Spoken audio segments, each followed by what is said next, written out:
नमस्कार दोस्तों, कैसे हो आप लोग? स्वागत है आपका हमारे इस यूट्यूब चैनल पे।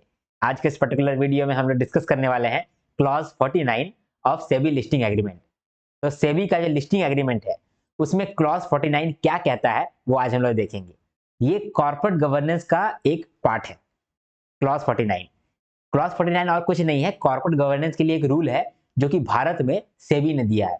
तो सेबी के हिसाब से जो भी लिस्टेड कंपनी है, जो कि स्टॉक मार्केट में लिस्ट किया हुआ है, जो कि मार्केट से पैसा मांगता है, लोगों से पैसा मांगता है, तो उन लोगों को कुछ रूल्स मानना पड़ता है। वो रूल्स लिखा हुआ है क्लॉज 49 में।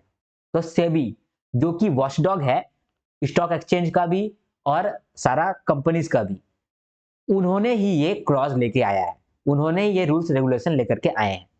सेबी एक वॉचडॉग है, समझे, जो कि फ्रॉड, स्कैम ये सबको पैनी नजर से देखता है और उनको डिटेक्ट करता है, उनको रोकता है। सेबी का मेन काम है कि जो शेयर होल्डर है, जो स्टॉक मार्केट में अपना पैसा लगाया है या फिर जो कंपनी में इन्वेस्ट किया है, उसका इंटरेस्ट को प्रोटेक्ट किया जाए, उसको प्रोटेक्ट किया जाए। सेबी का वही काम है। तो एक एक शेयर होल्डर या जो शेयर मार्केट में पैसा लगाया है, उसका पैसा सेबी किस तरह से प्रोटेक्ट करके रख सकता है। जो पैसा ले रहा है उसको बोलेगा कि तुम डिसिप्लिन में रहो, तुम जो पैसा लिया है उसका सही यूज करो, कहीं पर भी अंधाधुंध यूज मत करो, ठीक है। इसके लिए तुम लोग के लिए, यानी कंपनी लोगों के लिए हम रूल्स ला रहे हैं। ये रूल्स हम एक कागज में लिख रहे हैं कि जिस कागज का नाम है क्लॉज 49। सेबी के रोल में आ गए थे, सॉरी, हम लोग टीचर वाला रोल से पढ़ाई करते हैं, ठीक है। तो क्लॉज 49 को आज हम लोग समझने वाले हैं। तो ये जो है, ये चार्ट नंबर 27 और 28 है मैनेजमेंट का कोर्स का। मैनेजमेंट का पूरा कोर्स मैं आपके साथ लेकर के आ रहा हूँ और ये फ्री है, तो आप जरूर इसको देखें, ठीक है। तो चलिए गाइज, अब स्टार्ट करते हैं। अब तक हम लोगों ने इस वीडियो से पहले कॉर्पोरेट गवर्नेंस का 5 लेक्चर कंप्लीट कर लिया है। ये 6th लेक्चर है और यही लास्ट लेक्चर होगा, ठीक है। तो देखते हैं अब तक हम लोगों ने कॉर्पोरेट गवर्नेंस में क्या क्या देख रखा है, ठीक है।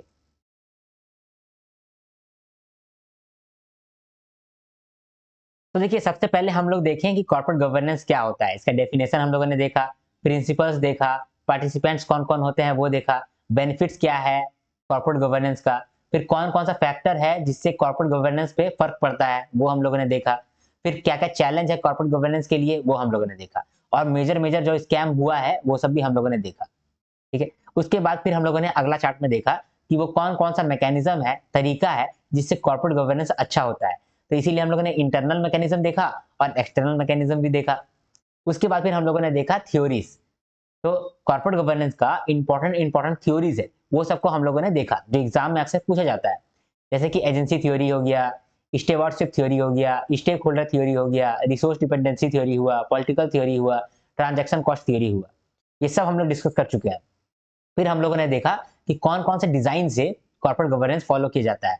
3 मेजर डिजाइन है, एक एंग्लो यूएस, जर्मन मॉडल और जापानीज मॉडल। इन तीनों मॉडल को हम लोगों ने देखा।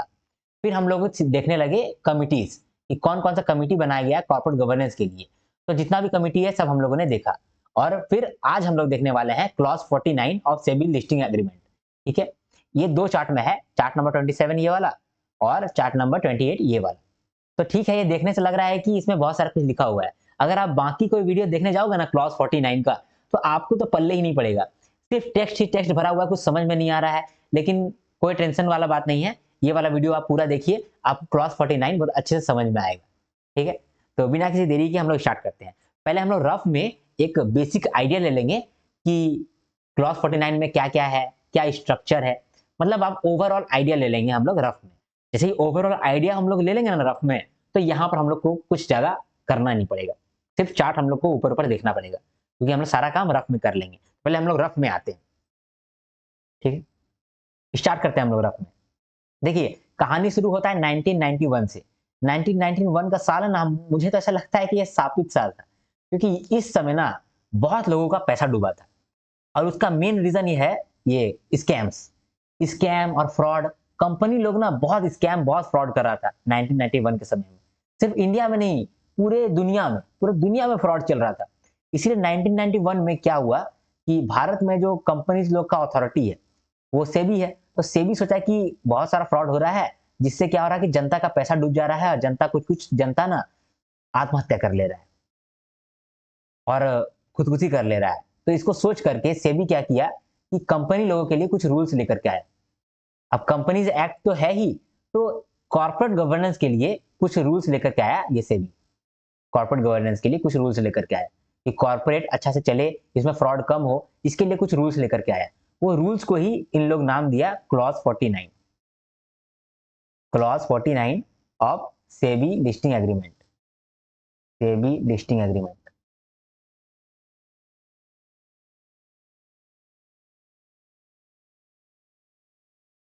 ठीक है, तो clause 49 of SEBI listing agreement, ये रूल्स का नाम है और इसीलिए आज हम लोग इस रूल्स को एक बार पढ़ेंगे, समझे। अब देखिए हम लोग का आज का एजेंडा है कि क्लॉज 49 को हम लोग को समझना है। तो क्लॉज 49 क्यों लाया गया था ये तो हम लोग जान गए, क्योंकि बहुत स्कैम हो रहा था इसलिए लेकर के आया। लेकिन पहले स्कैम को जाना होगा सेबी, उसके बाद ही ना उसके ऊपर रूल्स लेके आया होगा। तो पहले स्कैम देखा होगा किस तरह का स्कैम होता है, फिर वो स्कैम से कुछ सीखा होगा। अच्छा, चोर तो ऐसा काम करता है, चोर इस तरह से चोरी करता है। तो सेबी क्या किया होगा, अब चोर इस तरह से चोरी करता है ना, इसका चोरी को ही रोक देते हैं, समझे। तो पहले चोरी को समझना पड़ेगा कि चोरी कैसे होता था, तब ना आप चोरी को रोक पाइएगा। तो सेबी भी पहले स्कैम सबको समझा, उसके बाद रूल्स लेकर के आया। तो अगर आपको रूल्स को समझना है तो पहले समझना होगा कि ये रूल्स आने के पीछे क्या क्या स्कैम हुआ था। तो पहले आप स्कैम देखिएगा, स्कैम समझिएगा, तब आपको समझ में आएगा अच्छा इसके लिए ऐसा रूल्स आया है, ये आपको समझ में आएगा। ठीक, तो पहले हम लोग देखते हैं कि स्कैम किस तरह से होता था, जिसकी वजह से सेबी को ये क्लॉज 49 लाना पड़ा। ठीक है, 1991 के समय में मैंने बोला कि पूरा देश दुनिया सब जगह स्कैम होता था। क्या स्कैम होता था मैं आपको बताता हूँ, एकदम ये रियलिटी है। हाँ, देखिए कंपनी बनाने का ना एक सिंपल ये होता है कि मान लीजिए आप कंपनी जो बनाते हैं ना, तो कंपनी एक सेपरेट एंटिटी होता है। ठीक है, मान लीजिए कि ये है आर्यन, ठीक है, और एक मेरा दोस्त है आनंद, ठीक है, और एक मेरा दोस्त है ऋषभ, ठीक है, और एक मेरा दोस्त है पीयूष। ठीक है, मान लीजिए कि ये चार दोस्त है, तो ये चार दोस्त मिलकर के एक कंपनी बनाया। ठीक है, ये चार दोस्त मिलकर के एक कंपनी बनाया। ठीक है, अब कंपनी क्या किया, थोड़ा बहुत ग्रोथ किया, फिर स्टॉक मार्केट में लिस्ट हो गया। हाँ, फिर ये ग्रोथ करके स्टॉक मार्केट में लिस्ट हो गया। अब जब स्टॉक मार्केट में लिस्ट होगा ना, तो वो जनता से पैसा उठा पाएगा, जनता को अपना शेयर बेच पाएगा। तो ये जो कंपनी है ये जनता को शेयर बेचने लगा और उससे पैसा उठाने लगा। तो ये स्टॉक मार्केट से कंपनी 1000 करोड़ रुपया उठाया, मतलब 1000 करोड़ का पैसा उठाया, जिसके बदले में कंपनी शेयर बेच दिया, है ना। यही होता है सिंपल। अभी 1000 करोड़ आया ना, अब ये 1000 करोड़ अगर डूब गया तो किसका नुकसान हुआ, किसको ये 1000 करोड़ वापस करना पड़ेगा, बताइए किसको ये 1000 करोड़ वापस करना है। आर्यन को, आनंद को, ऋषभ को, पीयूष को, जो कंपनी का मालिक है उसको?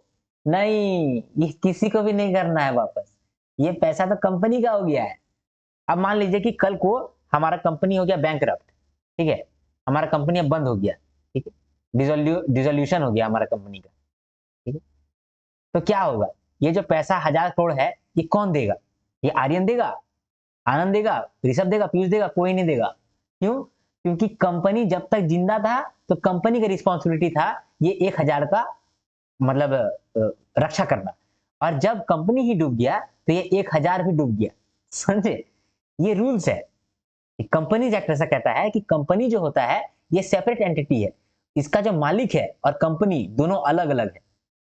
अगर कंपनी ने आपसे मान लीजिए कि 10 रुपए का लोन लिया है, ठीक है, 10 रुपए का लोन लिया है कंपनी, तो आप ये 10 रुपया ना आर्यन से नहीं मांग सकते, आनंद से नहीं मांग सकते, ऋषभ से नहीं मांग सकते, पीयूष से नहीं मांग सकते हैं, जो कंपनी का मालिक है उससे नहीं मांग सकते हैं, कंपनी से मांग सकते हैं। अब कंपनी आपको देने का मन करेगा तो देगा, और कंपनी नहीं देने का मन रहेगा तो नहीं देगा। अगर मान लीजिए कंपनी डूब गया है, तब ये आपका 10 रुपया भी डूब गया है, आप ये 10 रुपया आप आर्यन से नहीं मांग सकते, आनंद से नहीं मांग सकते, ऋषभ से नहीं मांग सकते, पीयूष से नहीं मांग सकते।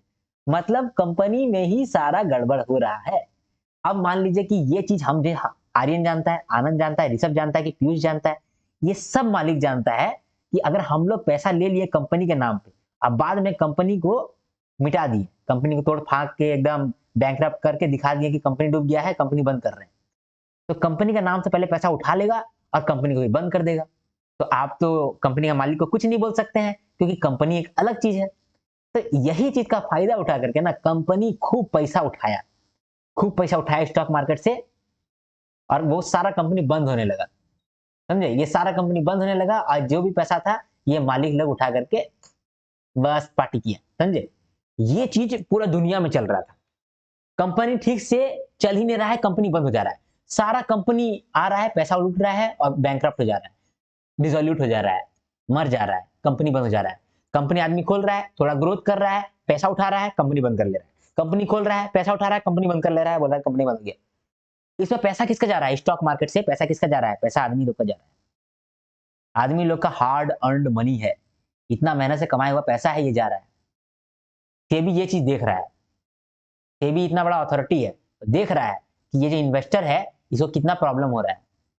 तो सेबी बोला कि अच्छा, तो अब कंपनी के लिए कुछ रूल्स लेकर के आना पड़ेगा, इस रूल्स को लेकर के आना पड़ेगा। इसका इनाम रख दिया क्लॉज 49। समझे, तो अब हम लोग क्लॉज 49 को समझेंगे। तो ऐसा हम लोग समझ गए कि क्या क्या प्रॉब्लम हो रहा है।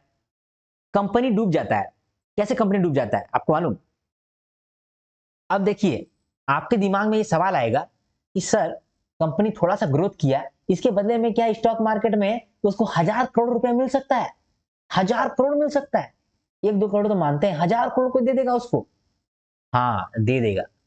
कैसे दे देगा? अब देखिए, यहीं पर घपला हो रहा है, यहीं पर। हाँ, क्या हो रहा है बताते हैं। जो कोई कंपनी खोलता है ना, जैसे ये कंपनी है, ये कंपनी का नाम मान लीजिए कि कंपनी ही है, इसका कंपनी का नाम ही कंपनी है, ठीक है। तो मान लीजिए कि ये कंपनी है, इसके अंदर इसको चलाने के लिए एक जन बैठा हुआ है, बोर्ड ऑफ डायरेक्टर्स। समझे, तो ये क्या कर रहा है, ये अपना फाइनेंशियल स्टेटमेंट बनाता है, जिसमें ये क्या लिखता है, बैलेंस शीट है इसका, ठीक है, बैलेंस शीट है, प्रॉफिट एंड लॉस अकाउंट है, कैश फ्लो स्टेटमेंट है, ठीक है। ये सबको कौन बनाता है? बोर्ड ऑफ डायरेक्टर्स ही बनाता है, मतलब कि इसके अंदर कुछ कुछ इंप्लॉइज है, वो बनाता है इसको, बैलेंस शीट बनाता है, पीएनएल बनाता है, कैश फ्लो स्टेटमेंट बनाता है किसी भी कंपनी का। और ये तीन चीज यानी कि फाइनेंशियल स्टेटमेंट मार्केट में पब्लिक होता है।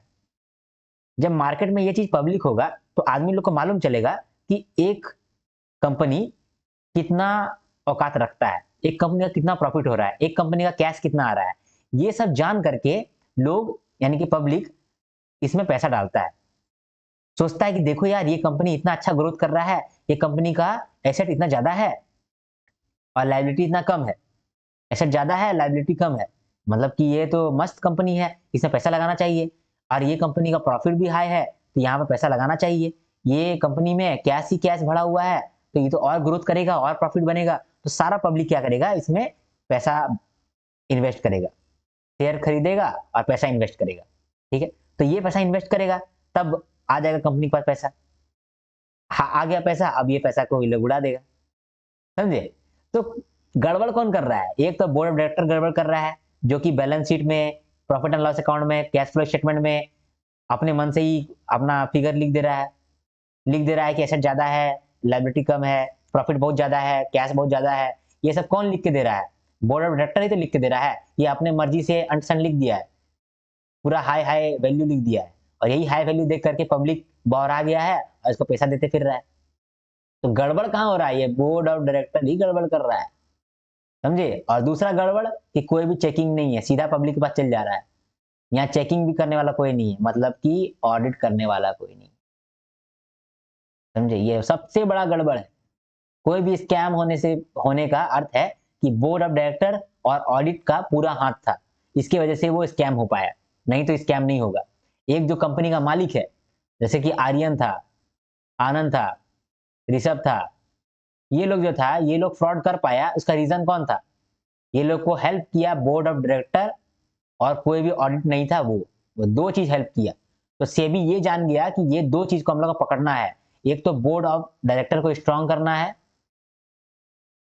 और उसके बाद ऑडिट को स्ट्रांग करना है। और इसके वजह से जो शेयर होल्डर है, पब्लिक है, उनको प्रॉब्लम हो रहा है, तो उनको हम लोग को राइट भी देना है, उनको कुछ हक देना है। ये तीन चीज को करना ही पड़ेगा। ये कौन सोच रहा है? ये सोच रहा है सेबी। समझे, तो ये 3 चीज लेकर के आया क्लॉज 49 में सेबी। क्या क्या लेकर के आया? बोला कि सबसे पहले हम राइट देंगे। किसको किसको राइट देंगे? जो शेयर होल्डर है उनको कुछ राइट देंगे, ठीक है। फिर कुछ कुछ स्टेक होल्डर्स है उनको भी राइट मिलना चाहिए, उसको भी राइट देंगे, ठीक है। कुछ डिस्क्लोजर करना पड़ता है तो डिस्क्लोजर करना पड़ेगा, ये रूल्स बना देते हैं, चलो। तो डिस्क्लोजर का रूल्स बना दिया। और फिर लास्ट में बोर्ड ऑफ डायरेक्टर का कुछ रिस्पॉन्सिबिलिटी बताया कि ये रिस्पॉन्सिबिलिटी है, उसको मानना पड़ेगा। फिर बोर्ड ऑफ डायरेक्टर के लिए रूल्स बनाया, और फिर ऑडिट कमेटी के लिए रूल्स बनाया, ठीक है। तो बोर्ड ऑफ डायरेक्टर के लिए क्या क्या रूल्स बनाया? पहले बोला कि वो रूल्स बनाते हैं जिससे कि ये मालूम चले कि बोर्ड ऑफ डायरेक्टर में कौन कौन रहेगा और कौन कौन नहीं रहेगा। तो कॉम्पोजिशन क्या क्या रहेगा, इसके लिए रूल्स बनाया गया। फिर रूल्स बनाया गया कि कॉम्पोजिशन तो हो गया है, अब मीटिंग करो। खेलिए मीटिंग मीटिंग, हाँ। तो मीटिंग करवाया। मीटिंग में कोई प्रॉब्लम ना हो, सब कुछ अच्छा हो, तो कोड ऑफ कंडक्ट का भी बताया कि कोड ऑफ कंडक्ट क्या होता है, ठीक है। कोड ऑफ कंडक्ट बताया। उसके बाद मीटिंग में गड़बड़ ना हो इसके लिए विसल ब्लोअर पॉलिसी बताया, ठीक है। विसल ब्लोअर पॉलिसी का मतलब होता है कि मान लो कि कंपनी में कुछ गड़बड़ चल रहा है और एक एम्प्लॉय समझ गया कि अरे ये गड़बड़ चल रहा है, तो वो एम्प्लॉय जाकर के हेड आदमी को कम्युनिकेट कर सकता है, ऐसा पॉलिसी रहना चाहिए। इसी को बोलते हैं हिसल ब्लोअर पॉलिसी। हिसल ब्लोअर का क्या मतलब होता है? जो सीटी बजाता है ट्रुर, ट्रुर, ट्रुर, तो मतलब कि जो व्यक्ति को ये मालूम चल गया कि ये फ्रॉड हो रहा है, तो वो सीटी बजा सकता है, ट्रुर ट्रुर ट्रुर सब जगह कर सकता है। मान लीजिए कि मेरा एक कंपनी है आर्यन लिमिटेड, ठीक है। इसमें हम अमन को काम करने पे रखे हैं, अमन है मेरा बोर्ड ऑफ डायरेक्टर्स, ठीक है। और उसके अंदर एगो है सुकेश। तो सुकेश जो है वो मेरा एम्प्लॉय है, ठीक है। हम जो है आर्यन जो है अमन के साथ मिल करके फ्रॉड कर रहा है। सुकेश को नहीं मालूम था, सुकेश को मालूम चल गया।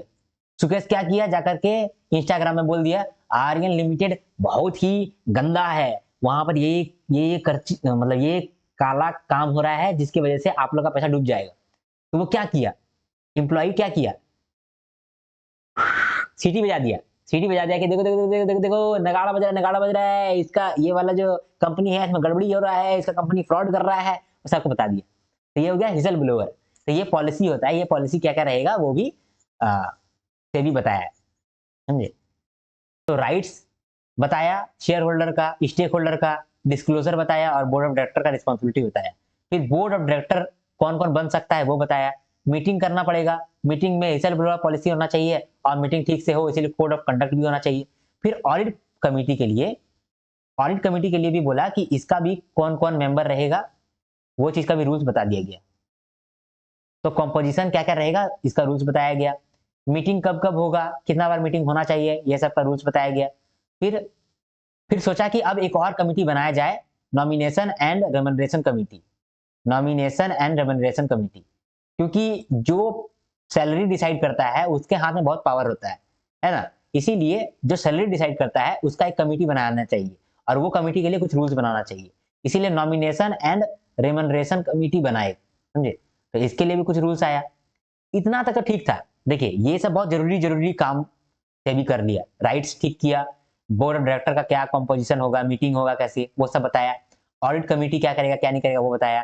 फिर जो पैसा सेलेक्ट करेगा, जो सैलरी सेलेक्ट करेगा कि किसको कितना सैलरी मिलना चाहिए, उसका भी एक कमेटी बना दिया गया। तो ये सब बहुत इंपॉर्टेंट था, ठीक है। इसके बाद बोला कि ठीक है सारा इंपॉर्टेंट काम तो हो गया, अब जो कम इंपॉर्टेंट काम है वो सब भी कर लो। जैसे कि अक्सर बहुत सारा फ्रॉड ऐसा होता है जो सब्सिडरी कंपनी के थ्रू होता है। सब्सिडरी कंपनी क्या होता है वो हम लोग देखेंगे, लेकिन सब्सिडरी कंपनी के थ्रू ही बहुत सारा फ्रॉड होता है, ठीक है। तो सब्सिडरी कंपनी के लिए भी कुछ रूल्स लेकर के आ जाते हैं। फिर ट्रांसपेरेंसी, डिस्क्लोजर, ये सब बहुत जरूरी है, इसीलिए डिस्क्लोजर के लिए थोड़ा बहुत रूल्स लेकर के आ जाएंगे, ठीक है। तो डिस्क्लोजर के लिए भी कुछ रूल्स लेकर के आए। फिर बोला कि देखो सर्टिफिकेशन भी होना चाहिए, मतलब जो भी फाइनेंशियल स्टेटमेंट मार्केट में आ रहा है उसको कोई आदमी सर्टिफाई करना चाहिए कि हाँ हम देखे हैं तब मार्केट में आ रहा है। तो सर्टिफिकेशन के लिए कुछ रूल्स लाया गया, जिस रूल्स के अंतर्गत जो कंपनी का मालिक है या फिर कंपनी का जो सीईओ है, सीएफओ है, वो लोग कोई भी डॉक्यूमेंट को सर्टिफाई करने लगा कि हाँ ये डॉक्यूमेंट को हम देख चुके हैं एक बार, ये सब सही है, इसीलिए हम आगे भेज रहे हैं। तो सर्टिफिकेशन का बहुत सारा नियम आया।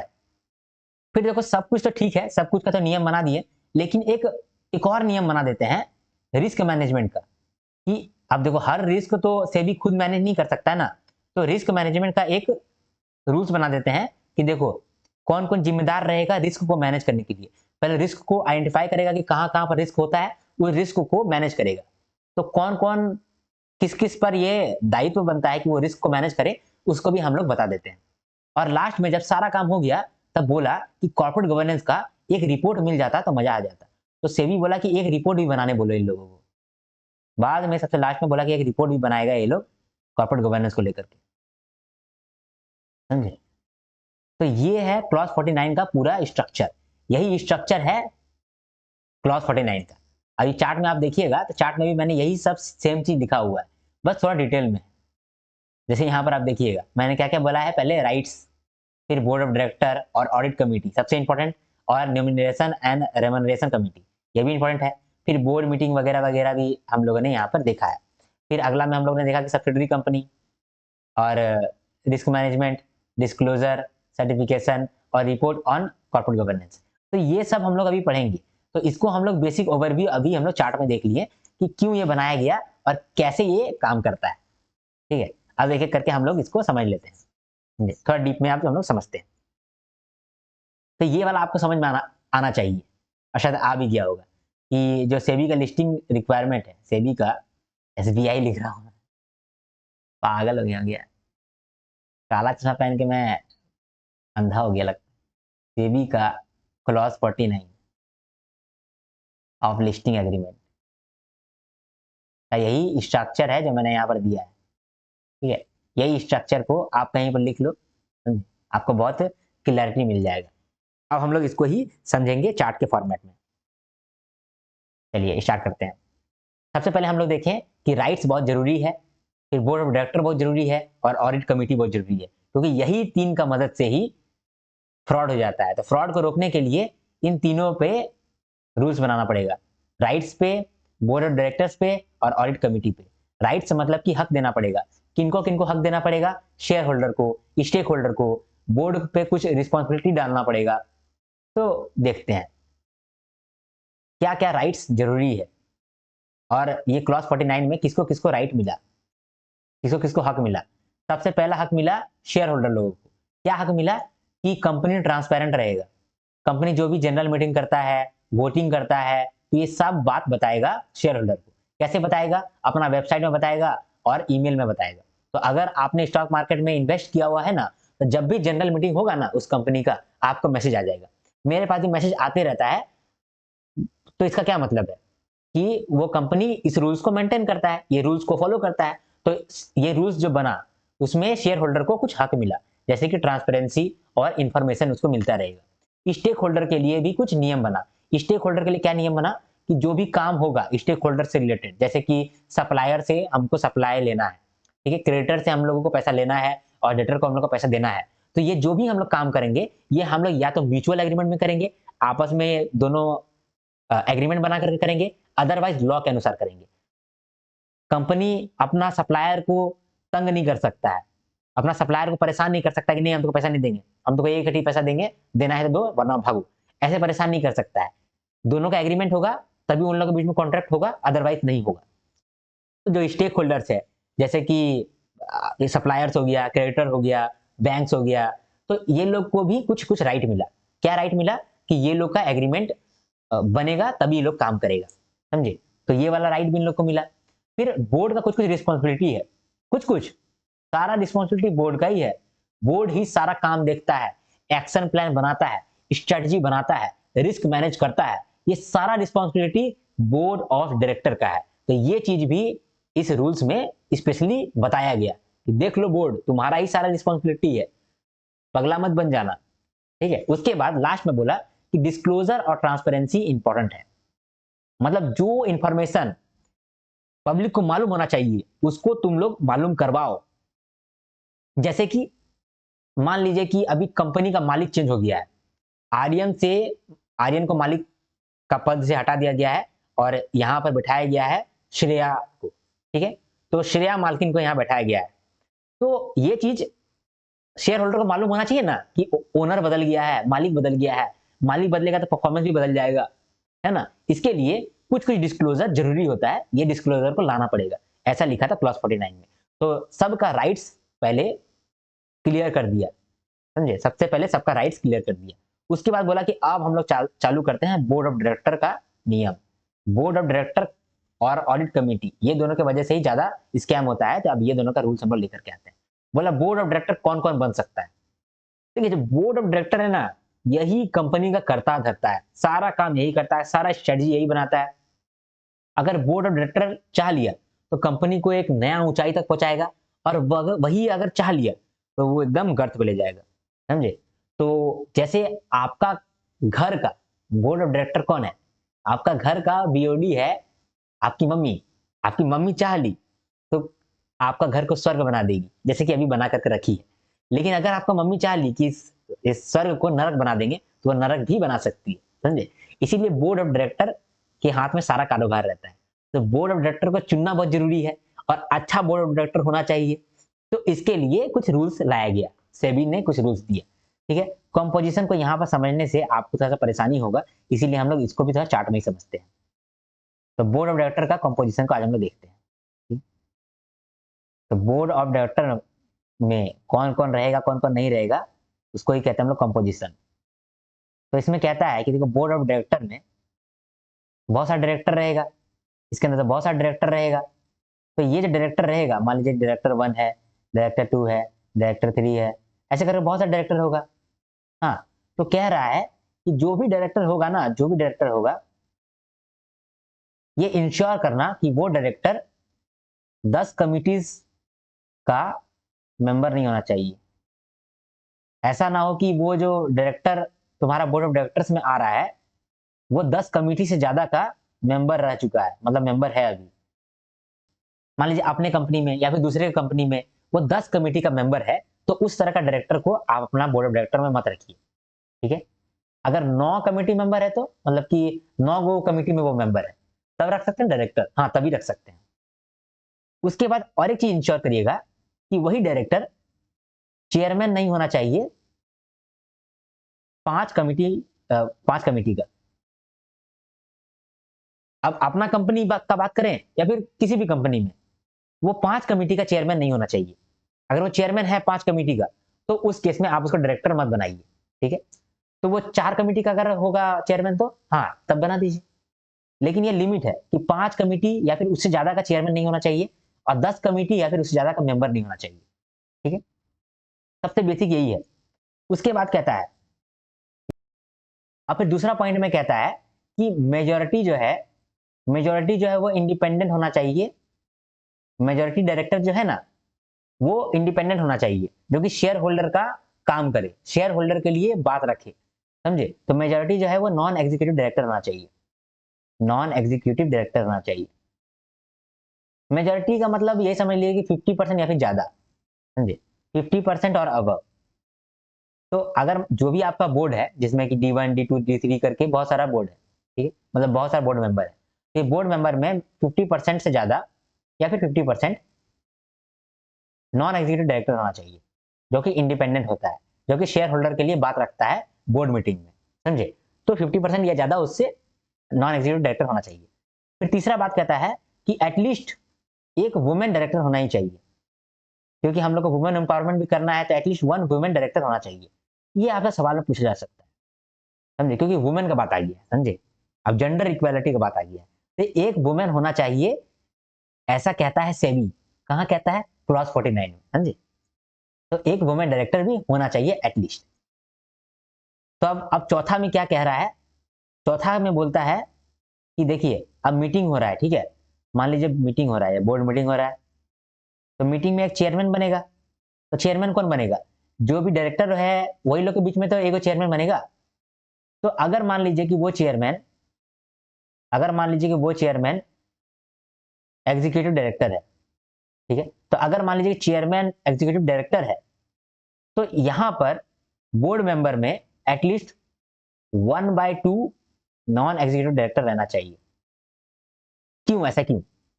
देखिए, अगर एग्जीक्यूटिव डायरेक्टर चेयरमैन है तो इसके पास स्पेशल पावर है, और स्पेशल पावर किसके हाथ में चला गया है? एग्जीक्यूटिव डायरेक्टर के पास, जो कि उतना इंडिपेंडेंट नहीं रहेगा, शेयर होल्डर के लिए बात नहीं करेगा। इसीलिए उस केस में क्या किया गया कि जो बोर्ड मेंबर है उसमें से आधा बोर्ड मेंबर को नॉन एग्जीक्यूटिव रखा गया, इंडिपेंडेंट को रखा गया, समझे।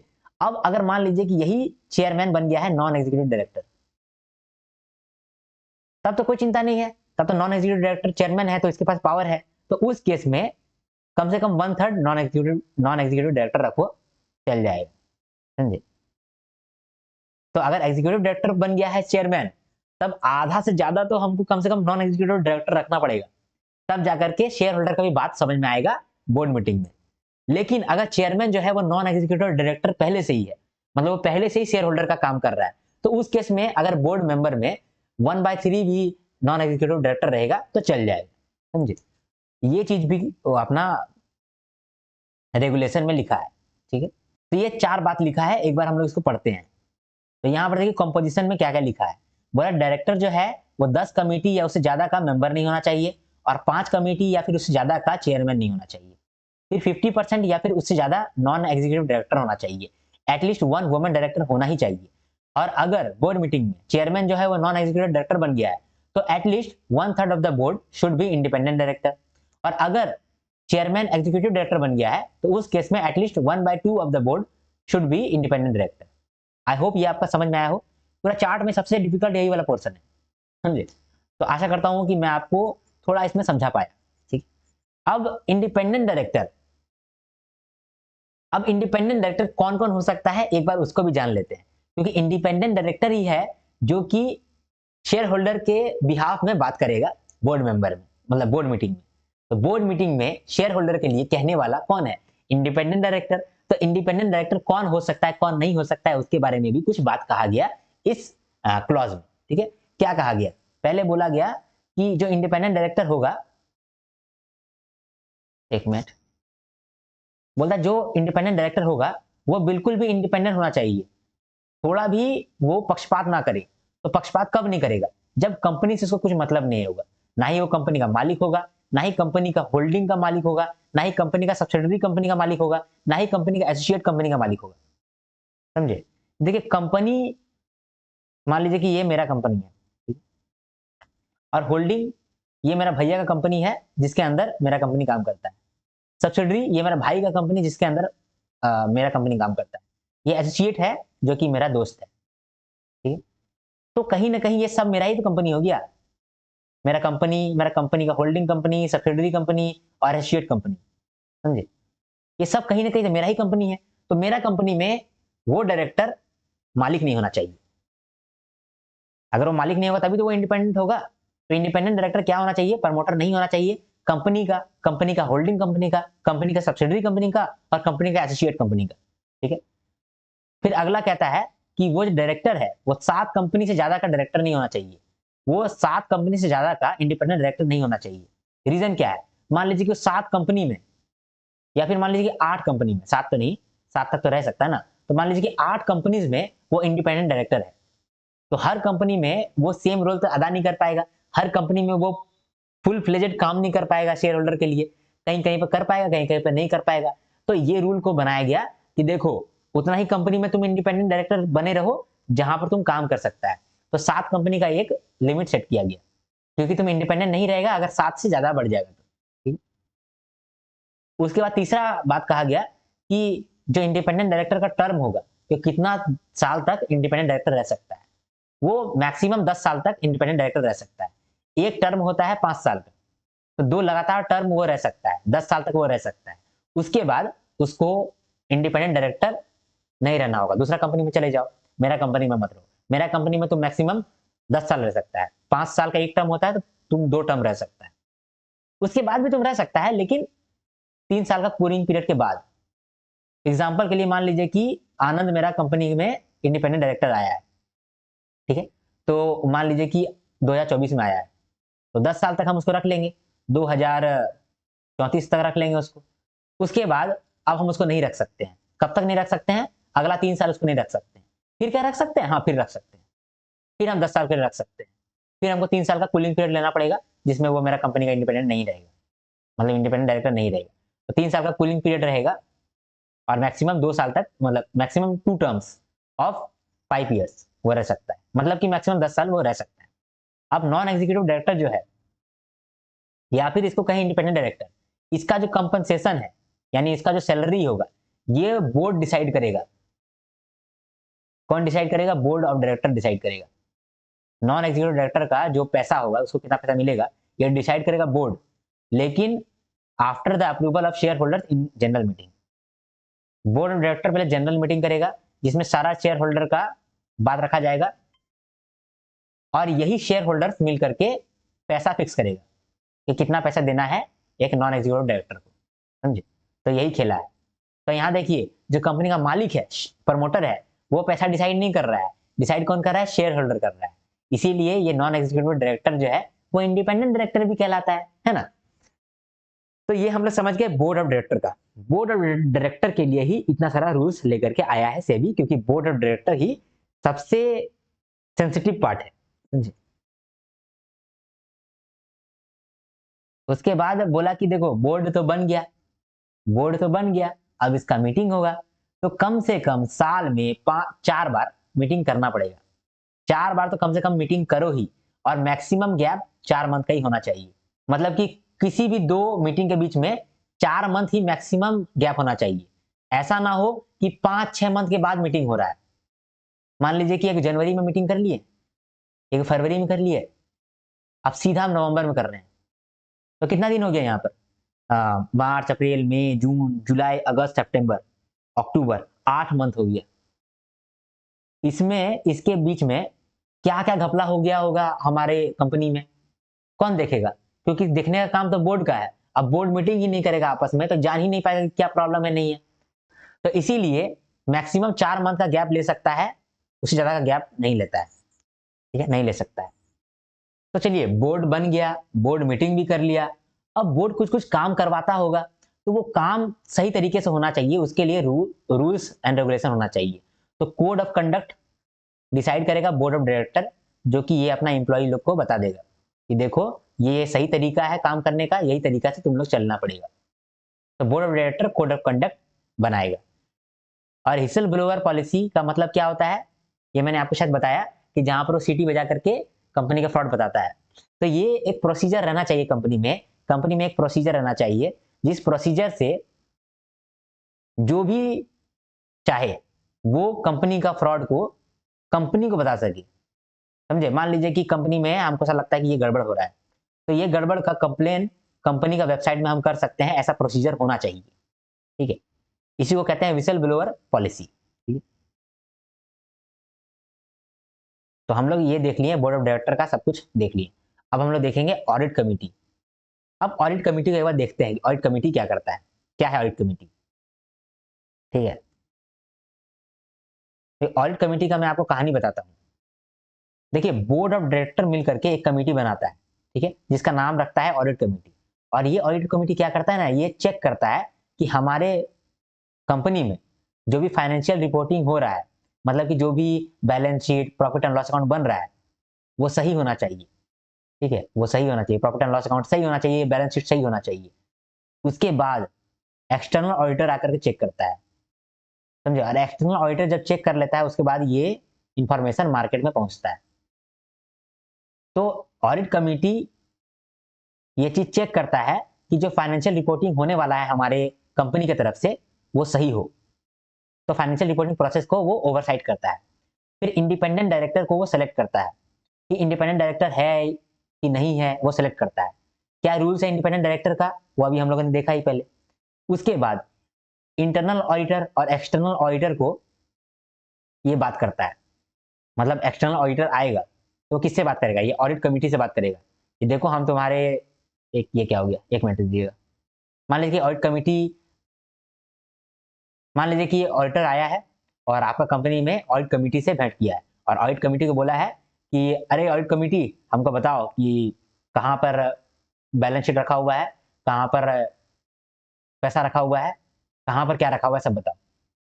तो ये ऑडिट कमेटी है, यही कांटेक्ट करता है इंटरनल ऑडिटर के साथ और एक्सटर्नल ऑडिटर के साथ। तो जितना भी फाइनेंशियल रिपोर्टिंग का सामान है, ये सब कुछ ऑडिट कमेटी देखता है।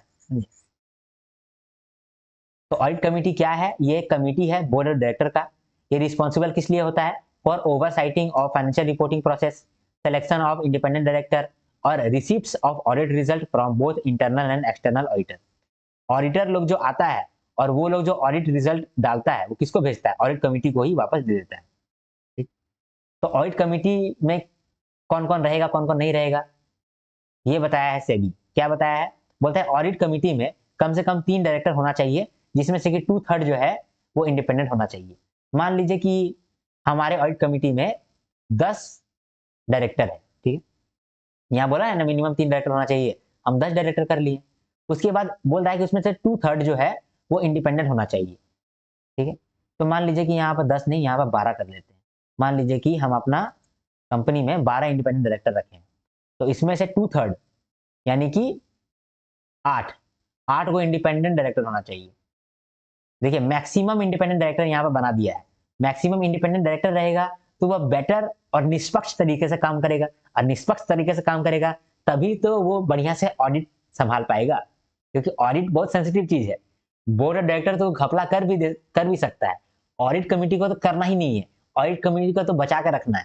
तो इसीलिए ऑडिट कमेटी में कम से कम 3 डायरेक्टर होना चाहिए, जिसमें से कि 2/3 इंडिपेंडेंट होना चाहिए। फिर ऑडिट कमेटी का जो भी मेंबर होगा, सारा मेंबर फाइनेंशियली लिटरेट होगा, मतलब उसको balance sheet, PNL, cash flow statement, notes to account सब कुछ आना चाहिए, ये सबका ज्ञान उसको होना चाहिए। और उनमें से एक आदमी ऐसा होना चाहिए जिसको अकाउंट्स और फाइनेंस का एक्सपर्टीज हो। तो एक इंसान ऐसा हो जिसको अकाउंट्स और फाइनेंस का एक्सपर्टीज हो।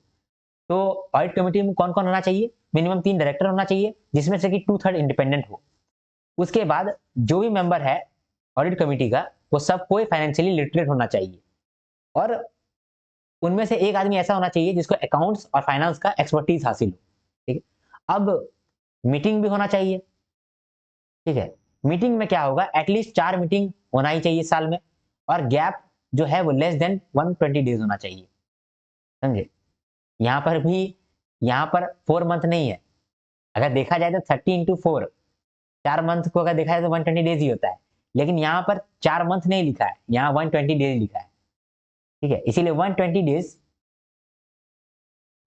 डेज का गैप नहीं रहना चाहिए, उससे कमी का गैप रहना चाहिए ऑडिट कमेटी का मीटिंग्स में। ठीक है, देखिए एग्जाम में आपको ऐसा लिख सकता है, ऐसा एग्जाम्पल एग्जाम्पल के लिए मैं कह रहा हूँ, एग्जाम में आपको ऐसा दे सकता है कि एक क्वेश्चन पूछे और आपको बोले कि जो ऑडिट कमेटी का मीटिंग है इसका कितना गैप नहीं होना चाहिए, तो वहां आपको 2 ऑप्शन दे देगा, 4 मंथ से कम होना चाहिए, 120 डेज से कम होना चाहिए। ठीक है, तो वहां पर आपको 120 डेज सेलेक्ट करना पड़ेगा। ठीक है, और 4 मंथ को सेलेक्ट नहीं करना पड़ेगा। लेकिन अगर बोलेगा बोर्ड मीटिंग का बात कर रहे हैं, ऑडिट कमेटी का बात नहीं कर रहे हैं, ऑडिट कमेटी का मीटिंग नहीं बोल रहे हैं, बोर्ड मीटिंग का बात कर रहे हैं, तो बोर्ड मीटिंग का बात में 4 मंथ को आपको सेलेक्ट करना पड़ेगा, 120 डेज को सेलेक्ट नहीं करना पड़ेगा। ठीक, थोड़ा होच पोच हो गया होगा, मैं हमको मुझे ऐसा लग रहा है, लेकिन आप संयम रखें, क्योंकि अंत में मैं ये आपको वापस समराइज करूंगा, उस समय आपको सब समझ में आ जाएगा। ठीक है, तो अब हम लोग देख रहे हैं कोरम। जो ऑडिट कमेटी का कोरम है वो क्या है? जो ऑडिट कमेटी होता है ना, वो मीटिंग करता है, तो मीटिंग में कितना आदमी रहना चाहिए कि वो मीटिंग हो? अगर मान लीजिए अगर मान लीजिए कि आपने अपना दोस्त लोग का एक मीटिंग सेटअप किया, ठीक है, और वहां पर बोले कि क्रिकेट में आज हम लोग बैट खरीदेंगे, तो बैट खरीदने के लिए कौन कौन पैसा देगा, इसके लिए आप मीटिंग बुलाएं। वो मीटिंग में आप एक्सपेक्ट करते हैं कि कम से कम 20 आदमी आएगा, क्योंकि आप लोग सबको 20 आदमी है खेलने वाले। वहां पर आया 2 आदमी, आप मीटिंग करिएगा? बोलेगा भाग यहाँ से, अलोहा मीटिंग करेंगे, हम मीटिंग ही नहीं करेंगे, भाग यहाँ से, तो मीटिंग नहीं करिएगा। तो आपका कहना है कि कम से कम यहाँ पर 10 आदमी तो आए तब तो मीटिंग करेंगे, नहीं तो मीटिंग का क्या मतलब बन जाता है। तो 10 आदमी तो कम से कम आए, तो आप जो बोल रहे हैं 10 आदमी कम से कम आए, इसी को हम लोग बोलते हैं कोरम। कोरम जो है ये 10 आदमी का है, कम से कम 10 आदमी आएगा तभी मीटिंग होगा। तो ये ऑडिट कमेटी का जो मीटिंग होता है उसका कोरम कितना है? उसका कोरम है 2 मेंबर या फिर 1/3 of member committees, whichever is higher. ठीक है, बट एटलीस्ट 2 इंडिपेंडेंट डायरेक्टर। मतलब देखिए कह रहा है कि कौन कौन आएगा कि मीटिंग होगा।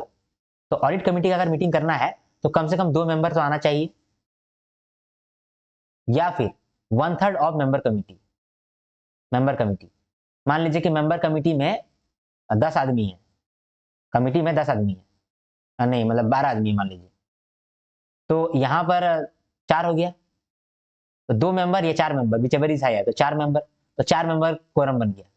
अब मान लीजिए कि आपका कमिटी मेंबर जो है वो सिर्फ 3 है, 3 है।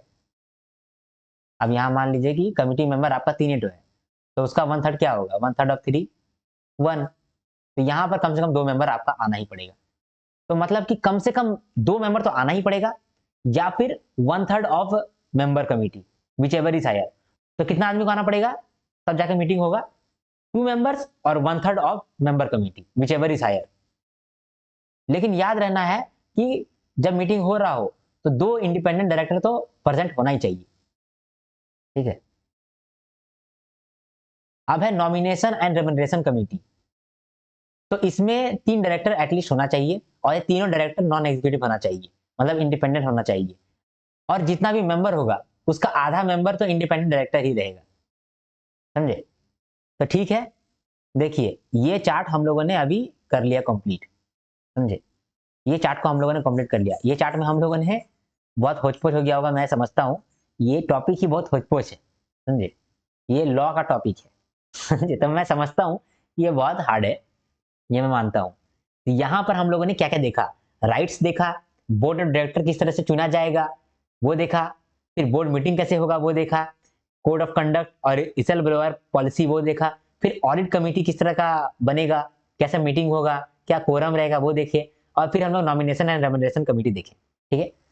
अब हम लोग देख रहे हैं और और है 5 चीज, इसको भी हम लोग देख लेते हैं, फटाफट देख लेंगे, ठीक है। अब सब्सिडरी कंपनी को लेकर के क्या-क्या इंफॉर्मेशन दिया, तो मेन कंपनी का एक इंडिपेंडेंट डायरेक्टर, मेन कंपनी का एटलीस्ट एक इंडिपेंडेंट डायरेक्टर सब्सिडरी कंपनी में डायरेक्टर होना चाहिए, ताकि जो मेन डिसीजन वो देख रहा है, वो समझ रहा है, उसको इस सब्सिडरी कंपनी में भी लागू करवा पाए, है ना। अब यहाँ पर जो सब्सिडरी कंपनी का बात हो रहा है ना, ये कोई भी सब्सिडरी कंपनी का बात नहीं हो रहा है, मटेरियल सब्सिडरी का कंपनी का बात हो रहा है। मटेरियल मतलब इंपॉर्टेंट, तो यहाँ पर इंपॉर्टेंट सब्सिडरी कंपनी का बात हो रहा है। मटेरियल का मतलब होता है इंपॉर्टेंट, जो कुछ मैटर रखता है, मतलब कि वो इंपॉर्टेंट है। तो इंपॉर्टेंट सब्सिडरी कौन होता है वो भी जान लीजिए। अगर मान लीजिए कि आपका कंपनी का सारा मिला जुला करके इनकम होता है 150 करोड़, तो इसमें से आपका 30 करोड़ इस सब्सिडरी से आना चाहिए, ठीक है, या फिर आपका पैसा 20% इस कंपनी में लगना चाहिए, तब ये कंपनी आपका मटेरियल सब्सिडरी कंपनी होगा, समझे। तो कोई सब्सिडरी कंपनी मटेरियल है या नहीं कैसे मालूम चलेगा, अगर आपका 20% ऑफ नेटवर्थ इस कंपनी में इन्वेस्टेड है, या फिर 20% ऑफ कंसोलिडेटेड इनकम आपका इसी कंपनी से आता है, ठीक है। तो ये आपको आई होप समझ में आया हो सब्सिडरी कंपनी के बारे में। अब देखते हैं रिस्क मैनेजमेंट, बोलता है रिस्क मैनेजमेंट कमेटी बनना चाहिए, ठीक है, और कंपनी इस तरह का प्रोसीजर बनाएगा जिससे कि रिस्क मैनेज हो पाए और रिस्क को कम किया जाए, समझे। फिर डिस्क्लोजर के लिए बोला गया कि जो भी नेसेसरी डिस्क्लोजर है वो कंपनी को करना पड़ेगा। सर्टिफिकेशन को लेकर के बात कहा कि जो भी फाइनेंस फंक्शन का हेड होगा, जो भी फाइनेंशियल स्टेटमेंट या फिर बैलेंस शीट वगैरह वगैरह पब्लिक करता है, जो भी इंचार्ज है इस चीज का, जो भी इंचार्ज है उसको ये चीज साइन करना पड़ेगा कि जो भी यहाँ पर लिखा हुआ है सब सही है और मैंने ये चीज देखा है। तो any MD, any managing director या फिर सीएफओ या फिर होल टाइम फाइनेंस डायरेक्टर जो भी डिस्चार्ज कर रहा है फाइनेंस फंक्शन का, must certify to the board that the financial statement have been reviewed by him and present true and fair view, ठीक है। उसके बाद बोले थे कि जब सब कुछ हो जाए तो एक रिपोर्ट दिया जाएगा कंपनी के द्वारा कॉर्पोरेट गवर्नेंस पे, तो एक सेपरेट सेक्शन दिया जाएगा कॉर्पोरेट गवर्नेंस का एनुअल रिपोर्ट में, जहां पर सारा डिस्क्लोजर बताया जाएगा, कंप्लायंस बताया जाएगा। ये जो रिपोर्ट है ये क्वार्टरली स्टॉक एक्सचेंज को दिया जाएगा, मतलब कि एनएससी या बीएससी को दिया जाएगा ये रिपोर्ट, ठीक है, within 15 days of date of closure, ठीक। उसके बाद कंपनी एक एनुअल एक्टिविटी सर्टिफिकेट भी प्राप्त करेगा ऑडिटर से या फिर प्रैक्टिसिंग कंपनी सेक्रेटरी से कि जो भी रिक्वायरमेंट है वो रिक्वायरमेंट को फॉलो किया गया है कंपनी के द्वारा, तो रिपोर्ट में क्या क्या बताया जाएगा? रिपोर्ट में यही बताया जाएगा कि क्लॉज 49 का जो रूल्स है उसको हम लोग माने हैं, ठीक है। कॉर्पोरेट गवर्नेंस का एक सेपरेट सेक्शन होगा एनुअल रिपोर्ट में, ठीक है, और एक क्वार्टरली रिपोर्ट भी होगा जो कि हर क्वार्टर में आएगा। ये रिपोर्ट जो है वो स्टॉक एक्सचेंज को डिपॉजिट कर देंगे, सबमिट कर देंगे, ठीक है। कंपनी एक सर्टिफिकेट और प्राप्त करेगा और कहीं से मंगवा लेगा। कहां से मंगवाएगा? ऑडिटर से या फिर प्रैक्टिसिंग सीएस से। और उस सर्टिफिकेट में लिखा होगा कि मेरा जो कंपनी है वो क्लॉज 49 का सारा रिक्वायरमेंट को फुलफिल करता है। तो ये चार्ट भी कंप्लीट हुआ। इसको समराइज करते हैं फटाफट फटाफट फटाफट फटाफट। इस वीडियो में आपको धैर्य रखना पड़ेगा, ऑप्शन नहीं है। लाइक आप जरूर करिएगा, अगर आपको वीडियो मेरा पसंद आ रहा हो तो लाइक करिएगा, समझे? अभी लाइक कर दीजिए, उसके बाद फिर समरी देखिए, ठीक है। लाइक करने के लिए मैं आपको समय देता हूँ, 1 2 3 4 5 6 7 8 9 10, ठीक है। अब हम लोग इसको समराइज करते हैं, फास्टली समराइज करेंगे। Clause 49 of SEBI listing agreement. SEBI जो है वो जान गया था कि जो स्कैम्स होता है ना, वो स्कैम्स 3 जगह की वजह से हो रहा है। एक तो पहला कि शेयर होल्डर को पूरा इंफॉर्मेशन नहीं मिल रहा है, शेयर होल्डर का हक ही नहीं मिल रहा है उसको। दूसरा, बोर्ड ऑफ डायरेक्टर ही घपलाबाजी करता है। बोर्ड ऑफ डायरेक्टर का सहायता से ही कोई भी कंपनी का मालिक घपलाबाजी करता है। तो बोर्ड ऑफ डायरेक्टर जो है वो बहुत सेंसिटिव है। और तीसरा, ऑडिट कमेटी। ऑडिट कमेटी नहीं है, इसकी वजह से ज्यादा प्रॉब्लम हो रहा है, ज्यादा फ्रॉड हो रहा है। तो ये 3 चीजों को लेकर के रूल्स बनाया गया सबसे पहले। तो मेन चीज क्या है? ये 3 चीज है, राइट्स, बोर्ड ऑफ डायरेक्टर्स और ऑडिट कमेटी। तो राइट्स किसको किसको दिया गया, हक किसको किसको दिया गया? शेयर होल्डर का हक दिया गया कि वो लोग इंफॉर्मेशन ले सकता है, जनरल मीटिंग में आ सकता है, वोटिंग कर सकता है।